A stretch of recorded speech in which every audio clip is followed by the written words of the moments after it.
Happy Friday, everyone, and welcome back to another episode of Two Chicks, Three Seats. We hope that you've all been enjoying your summers of outdoor dining, beach time, and hopefully some days away from work to relax. So while we're in this summer mode, we want to talk about what's been trending so far this summer when it comes to the hospitality industry.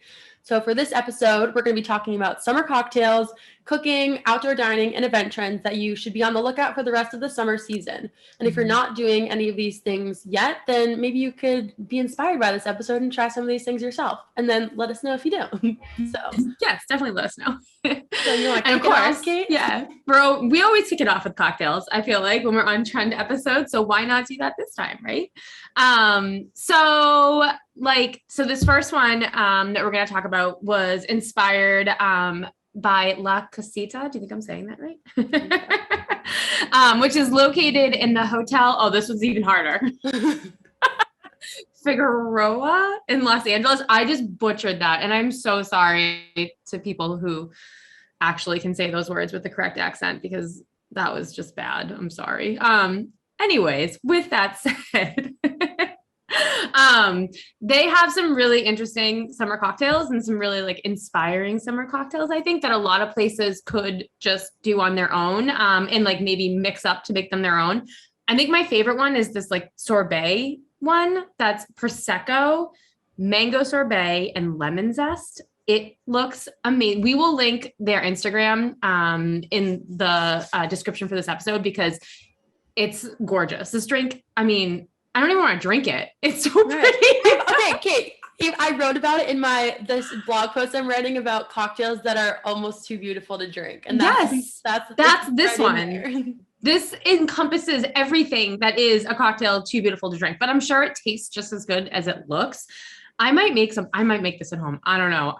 This is so pretty. I mean, I'm not going to make it this fancy because this is just too fancy for me to do on my own, but it's awesome. And then when you scroll through their Instagram page, they also do pina coladas, in a pineapple with these gorgeous flowers on top. And I mean, their Instagram page in general is just the bomb. It's so beautiful. I love it. I'm all about their vibe right now. Are they even a customer? Yeah, they are. Okay, great. Because I am just talking them up like crazy right now.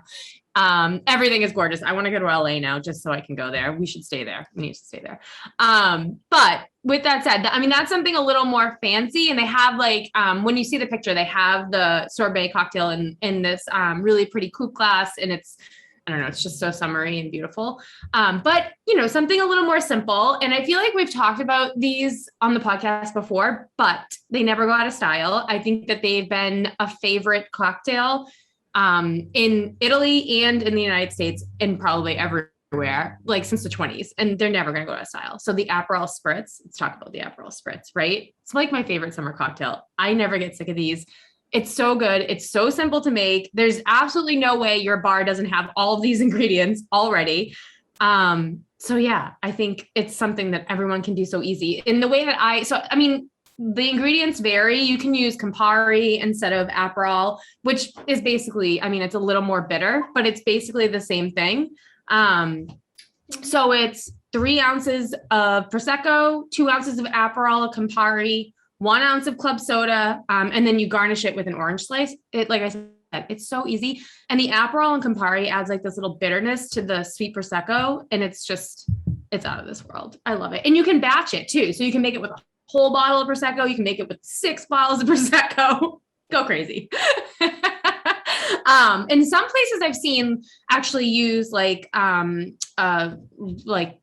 called? Bubbly rosé. So it's a little more sweet, or my son, or champagne. He's so used to me talking about cocktails that he just shows up when I start talking about cocktails. Anyways, yeah, it's delicious. And you can also do, sometimes I do flavored club sodas, which also adds a little more depth to it. So delicious. But have fun with it. Anyways, I love that. If you guys listening just heard the door slam, that was my 6-year-old who came in to talk to me and then got angry and left. So you're welcome. When are we going to record these in the office?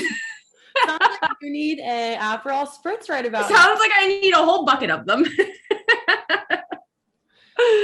I love that though. And I love it in the summer. I just feel fancy when I drink an Aperol Spritz. I'm like, right? Yeah. And the funny thing is that they're not fancy. Right. Like I agree with you. Like I feel fancy too, but they're so easy to make. Like I got my mom onto them, and my mom's 80 and like she doesn't mix cocktails ever. And she's like, I've been making those Aperol Spritz with my dinners at night. It's like her little, like after dinner drink or something, but she loves them. And they're, like I said, so easy. So yeah. Aperol Spritz all the way. I love that. Full support of the Aperol Spritzes this summer. Yeah, so. Definitely. Okay, so we have our cocktails, and now I have some recipes that we're going to talk about that you could do on your own for some home cooking, or maybe restaurants if you're listening, if you want to try something just, off the cuff to test out. So this first one, I've seen variations of this recipe on Instagram, TikTok. Some people call it a summer salad. This specific recipe calls it a summer snack board, which I feel like both of them kind of feel fitting. So your ingredients: 2 large heirloom tomatoes cut into wedges, which is about 8 pieces each. 2 ripe peaches pitted and cut into wedges, also about 8 pieces each. 1 large ball of burrata cheese, 4 ounces of very thinly sliced prosciutto, about 8 or 9 strips. Fresh oregano leaves, fresh basil leaves, 2 tablespoons of extra virgin olive oil for drizzling, sea salt flakes, and fresh cracked pepper. That sounds delicious. So good. Okay, so you take the tomato wedges and the peach wedges, put them on the large platter. You tear up the prosciutto into smaller strips and then kind of nestle them between the fruit wedges. Break up your burrata into little heaping spoonfuls, and then dot it around the other ingredients on the platter. And then you're going to top it with the oregano leaves, basil leaves, drizzle it with the olive oil, and then sprinkle on your salt and pepper. Oh my God. That sounds so good. Obviously, every time you see burrata on anything, you're like, I need to try that. But with the peaches, and also, by the way, everyone, like, peaches are just a summer fruit. Like, everyone puts it on everything. Everything has a peach in it. So just a combination of all of those things: refreshing, tasty, sweet. Yep. Oh my God, like, savory. I need to make this right now. And it's super easy. I mean, like you said, you can make it at home, or your restaurant can serve it. I feel like it's also great for like catering platters too. Oh my God, This sounds so good. I want to make it. I'm not eating meat or cheese right now, but God damn it. Make an exception, Kate. It's literally- I don't know, I might. It sounds so good. If the listeners know of any really good vegan burrata cheeses, so big cheese and or prosciutto strips that actually taste like real meat, let me know, right? Just let me know. And I'll be over here enjoying the real thing while you sit on the sidelines with your alternatives. But so I'm gonna test that out. It looks gorgeous in the photos, so I'll be sure to post that on Instagram. Everyone's gonna message me. Yeah. Okay, so we have that, and the next I have an easy blueberry cake recipe. Blueberries also were a big thing on all these recipes. So this is more of like a dessert item, or it could be for brunch, the recipe says. And it also is described as fluffy, lightly sweet, and scented with lemon, which, I feel like that's a good summary description if you're, into that. And then it even has like a little bit of a healthier kick to it because they use plain Greek yogurt and applesauce instead of butter. So that kind of, makes you feel a little less guilty. And I bet you could replace like the regular flour with like almond flour.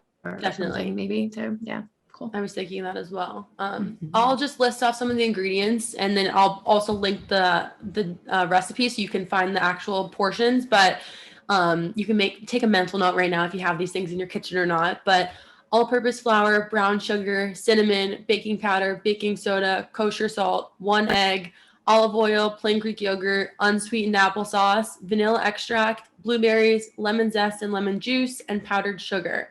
So it's pretty simple. You're going to mix your dry ingredients, you'll mix your wet ingredients, and then you're going to combine them together, and then you'll pour your dough into a prepared pan, and then you're going to layer your fresh blueberries on top, and then they'll settle into there as the cake cooks. The recipe recommends using a springform pan to avoid having to get the cake out of the pan since the sides come off, or if you don't have that, you can use a round cake pan with parchment paper. That also will work. And then you'll bake it at 350 degrees for 35 to 40 minutes until it's golden brown.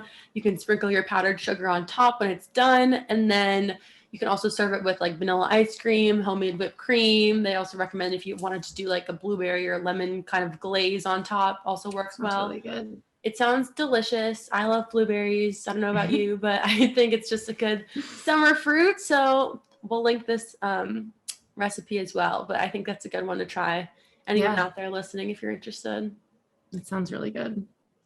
I wonder if my kids would eat that. That's always the question. Kid approved or not kid approved. All right. Anyways, moving on, something not about kids. So now that you have these recipes and like the cocktail recipes and maybe some ideas for some food to serve at your venue this summer, let's talk about where your customers will eat it. So outdoor dining obviously is huge in the summer. I mean, especially in places where it's not so nice in the other months or seasons. So for example, because Rachel lives in the North End and I live nearby, the North End in Boston is bustling right now with restaurant activity, like every night of the week. I believe, if I'm not mistaken, the what are they called? The oh my God, what are they called? The fairs are back, or the feasts. Because they do them in New York and the in Little Italy as well. But the Italian feasts that they used to do like every year, and they didn't do them last year because of COVID. I thought I saw on Instagram that they're doing them again. Are they? Because you would know. Obviously, you like live in the thick of it. But no, I've been away for 3 weeks, so maybe. Oh, right. Okay. All right. I think they are. Anyways, that's neither here nor there, but it does add to the ambiance of the outdoor dining, obviously, especially in the North End of Little Italy. But people are outside even like when it's sprinkling rain and, not so nice out, everyone still wants to be outside. And they're still closing off part of the road that's been that way since April. So I think this is helping local restaurants tremendously. And also I know that they're doing it near me in Portsmouth. Still, I know that parts of New York City are still allowing it. So I think it's awesome. And it should just continue. It should continue everywhere. We've said that a million times, but it really should. And then also if you can't utilize the spaces that are like, right outside your door, like a sidewalk or half the street or whatever it may be, maybe you have a rooftop. So everyone obviously loves a rooftop moment, super Instagram worthy moment. Definitely, I would highlight your outdoor dining spaces, whether it's rooftop or right outside your doors on Instagram and, all your social media, because that's where people want to be right now is outside. I mean, I know I do. I'm inside right now, but I'd like to be outside. I'm going out right after this. And then also something you talk about still is the hybrid indoor outdoor spaces, which obviously became really popular during COVID with places that didn't necessarily have a full, outdoor area. Many like restaurants took advantage of it during the pandemic to create more space, even in the colder months. And these hybrid spaces were great for that. So like with bifolding doors that open up to remove an entire wall, or a glass garage door that rolls into a seated and retractable roof also is like a big one. Those are some of the trends that we've been seeing right now. And we're definitely curious to see if this trend is going to be permanent, like if people are going to continue to build these spaces in their restaurants moving forward. And I think it's a great idea. It definitely increases the flexibility of spaces even during cold months. I know like a lot of places we're building these, like you said, the garage doors, especially we go to some breweries in this area and they didn't have like a full outdoor space, but then they were like, you know what, we're going to open our garage door and put heaters like from the inside out. And like, we were out there in like January and it was freezing, but it didn't feel it. And with fire pits and, so obviously in the summer you can utilize these a lot, but I think that these types of spaces, the hybrid ones, are great for all seasons. And, like I said, with like comfy furniture and cozy heaters or stone fireplaces, fire pits, whatever. And even those are even useful on nights that aren't so warm in the summer too. So we love this vibe and I really hope it continues for sure. I love the hybrid indoor outdoor dining aspect. We're actually going to a beer garden tonight, a local one, and they have so many different spaces in their restaurant. So they have the regular indoor dining, and then they have an indoor outdoor deck that's like screened in for part of it. And it opens up into like an outdoor area with heaters and stuff.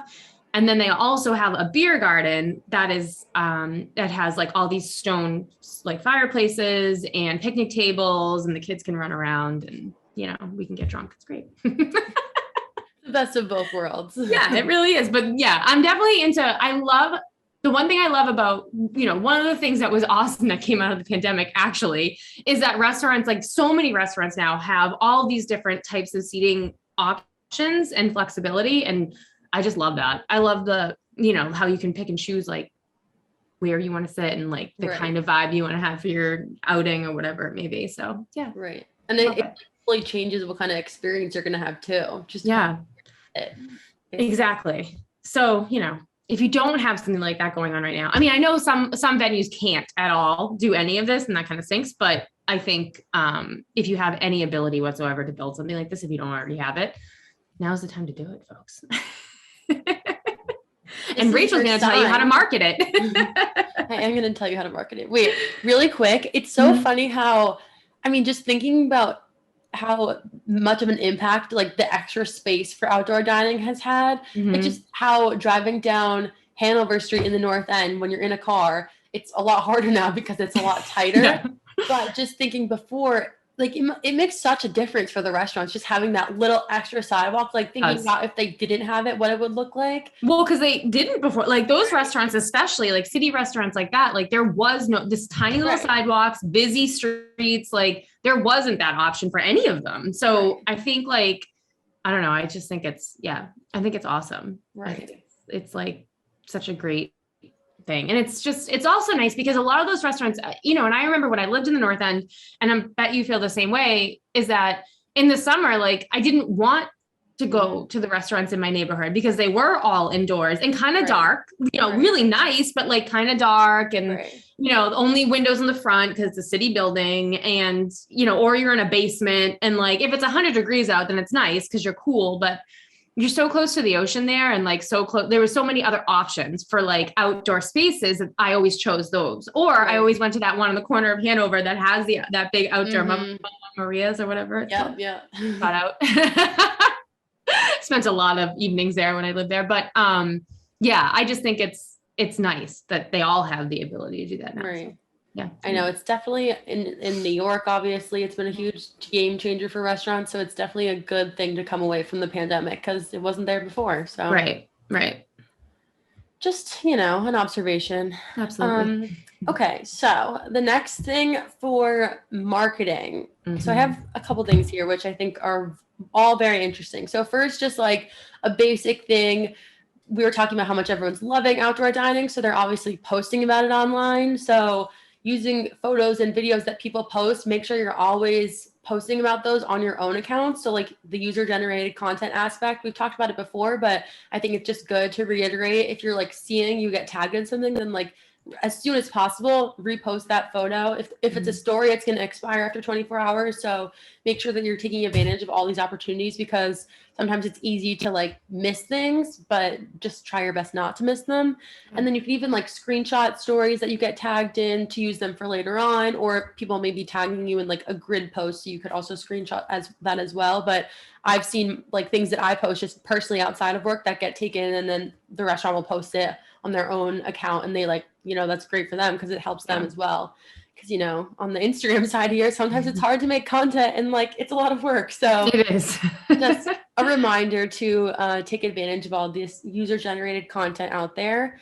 And then, so this is actually really interesting. This next thing I'm going to talk about. So the creator of Instagram, the head of Instagram recently announced like at the end of June, so like 2 weeks ago, that he said that Instagram wants to lean more into video content and maybe not completely take away from photo, but they're going to be rolling out some new things that are really emphasizing video content and because they're trying to compete with TikTok and YouTube. Gotcha. So he mentioned a couple things that the head of Instagram to be on the lookout for and what they're going to be doing. So these are all things that you could be listening as a listener at a restaurant. These are things that you could be trying for your new strategies for Instagram moving forward. So he said 4 different areas, and by following these different areas, then you're going to be putting yourself in a better place for your account to get, traction. They always reward Instagram accounts that are, following the things that they're trying to push out. So that's kind of like a number one thing. If there's a new Instagram feature, then try to test it out because they'll benefit you in the long run. So a couple different things. So one thing that they're going to be looking at is creators. So, the whole Instagram influencer has been around for a while, but I think especially now, even more so with Gen Z, I follow so many accounts. People do this for their full-time job. So with creators is a big thing for for companies and businesses and brands to be doing. And we've talked about a little bit how restaurants can do this with influencer marketing, but this definitely could be something that you want to think about if you haven't done it before. Maybe it feels like it could be like scared and like it's not meant for the restaurant industry, but it totally is. Yeah. So this could mean working with like restaurant Instagram influencers, so people who are like food bloggers in your area, local to Boston. That's what some restaurants around here do. People who are always posting about Boston restaurants, and they're followed by people who live in the Boston area who are looking to try restaurants. So that just brings these two parties together. So I think definitely be on the lookout for if you're interested, and I think you should try it out to work with some sort of influencers in the community. Video, like I said before, but video is huge right now, and the head of Instagram said how they're leaning into this. So across the board, you want to be taking advantage of Reels, IGTV, going live. This may be a little scary sometimes, but just try it out. Get together with your team to create any sort of video content focusing on your food, your drink, your event space, your decor, your bartender doing things, behind the scenes photos and videos, industry tips, so on. Add like captions to these videos so that people can follow along with them, whether you're using sound or not using sound. That's a big tip. We do that for the podcast. When we're promoting it, we'll post a video that has captions on it so people can, not just scroll through it because they don't have sound. So yeah, video is a huge thing right now. If you're not doing it, just across the board, not just on Instagram, across all marketing right now, video is huge. So you want to be leaning into that. The head of Instagram also said that shopping is a big thing that they're trying to roll out and promote on Instagram on the app. Yeah, so IG Shop has become a bigger addition to the Instagram platform in the past year since everyone's been at home. Like people are utilizing online shopping, and so they're trying to lean into that trend. And restaurants can certainly be part of it. So adding your menu items and your merch into your own Instagram store could be a good way to get searched on the entire Instagram storefront. So you can look more into that, and it's a good thing to get involved with, and restaurants can do it. It's not just for like clothes and shoes and the things that you think you're looking at, the consumer goods. So, and then lastly, he said messaging. So I think there's going to be more on this, but it has to do with how people connect with one another on Instagram through the messaging feature. And try connecting with your customers from your restaurant's Instagram account more than you have in the past. If they're tagging you in things, reach out to them with a message and thank them for their customer loyalty directly. I think it's any of these moments, like when people tag Tripleseat on something, I always try to respond and like give a message opposed to just, the heart. I know some people have a lot of followers and it's hard to keep up with them. So just try your best to engage through the messaging feature on Instagram, because it goes a long way to send a little note to your followers and to your customers. So definitely.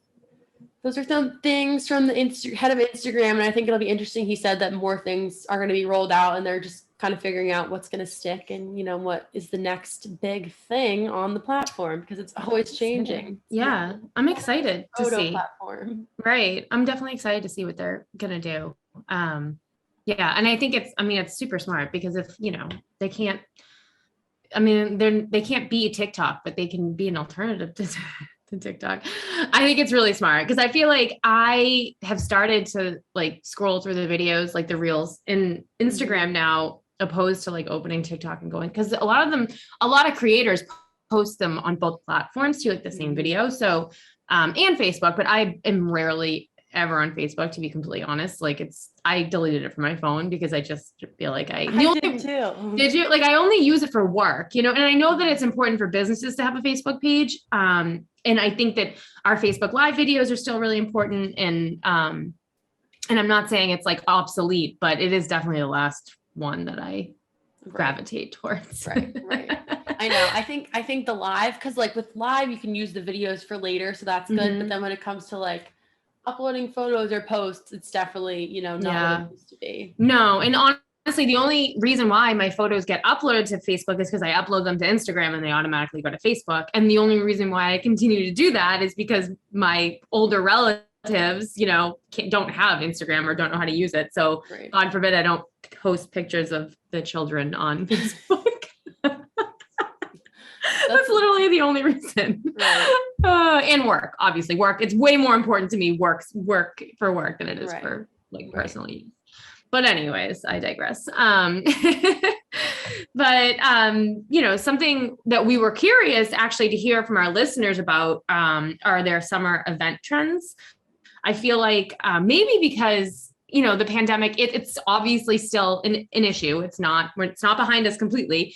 We're definitely better off than we were last summer, but it's still, it's still there. So, companies are definitely returning into the office. And we do feel like this could be a huge opportunity for company catering or events, in the near future. And we're just wondering, we would love to hear from you guys to see what events you guys are seeing right now on your calendars. I mean, I could just go into our Tripleseat platform and stalk all of you, but I won't do that. What do they have on their calendar?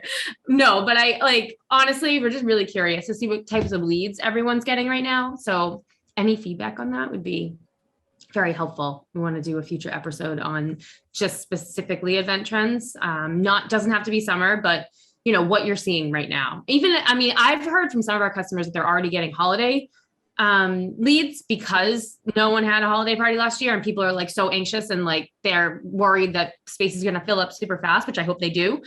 But people are already starting their procedures for booking holiday parties. So if that's what you're seeing, let us know. Whatever you maybe weddings, obviously, I'm sure are making a huge comeback right now.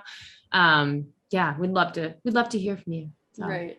Yeah. And one other thing, I did this little poll on Instagram just to ask a couple questions about what people are seeing for summer events and what people are getting requests for. I asked about indoor versus outdoor. So being outside versus having, indoor with AC. It was kind of 50-50. So some people are doing both. I asked about the event size. So 50 plus versus less than 50. More people were doing 50 plus for event size. That's great. Social versus corporate, higher on the social side, which I think summer, I guess makes sense. Yeah. Right. And then this one, about virtual events, asking if people were still requesting virtual or hybrid events. And it was kind of split. So I think there is, that could be, this is just a general poll, just a couple casual questions. So that maybe later in the year, for the corporate side, but I'd be interested. We should keep running. You should keep running that and seeing how the results change as we get into the fall and winter.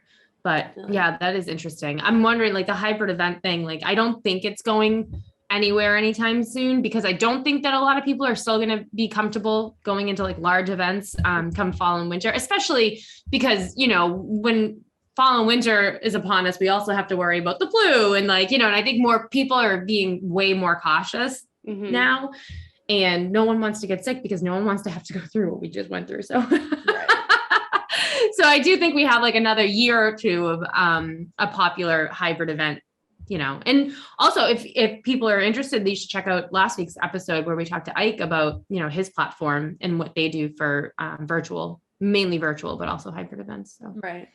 I know. As long as we can get our company party and our own, smaller parties. I'm fine with the virtual conference. I can last with that. Yeah, me too. But I agree. We're all going.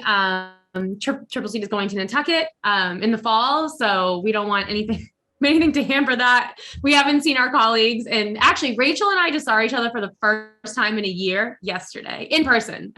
Why did we take a photo? I don't know. That was why didn't we? We take a photo every time we record an episode on the podcast. Yet yesterday we were together in person and didn't take a photo. I don't know what's wrong with us. I almost forgot what Kate looked like. I know. But not really, because I look at you every day. I know that was the weird thing is that and even when I went into the office, I met a lot of people that I had never met before because they're new and got hired. And some of them got hired a year ago, but I've never met them in person, but I felt like I had, and it's so weird. I'm sure that people out there can attest to this. Maybe not so much in the hospitality industry, because I do feel like, it's more and even in person longer, but anyone else, it is funny when you go back and you're you feel like somebody. You're like, oh yeah, I know you. But then you're like, oh, I didn't realize you were going to be that tall because I've never met you. Right. So weird. Anyways, yeah. Just 2020 to 2021 things. Just crazy. So yeah, we're going to Nantucket. And then after Nantucket, we have event camp. So event camp is happening this year, folks. It's happening on October 26th in New York City. And more information is coming on that soon. Yay. We're doing in-person and virtual. So get ready to buy your tickets for that because they're going to sell out really quick. Because we are doing a smaller venue than we did before. And we've sold out every time. So they're definitely going to sell out. And I do think that it's going to be, people are going to be more excited to go because we haven't done much in person in so long. Right. So, like I've just talked about. So anyways, yeah, be on the lookout. More information. We're going to do, we'll probably do like a whole episode or maybe more than one about, what we're going to talk about at event camp and maybe get listeners' feedback. And we're actually talking about possibly doing a live show on stage at event camp with some really awesome guests. So more information on that. So just keep listening and keep watching and you'll be fine. You'll be in the know. You'll be in the know. All right. Well, on that note, thank you everyone for listening. And we hope you have a great weekend or whenever you're listening to this. Yeah. Enjoy your summer trends. Absolutely. Thanks everyone. And remember, if you like this episode and really any other episode, just like Rachel and I, even if you dislike us, please still go on Apple Podcasts, give us a follow and also a 5-star review. We would really appreciate it. So thanks everyone. We'll see you soon.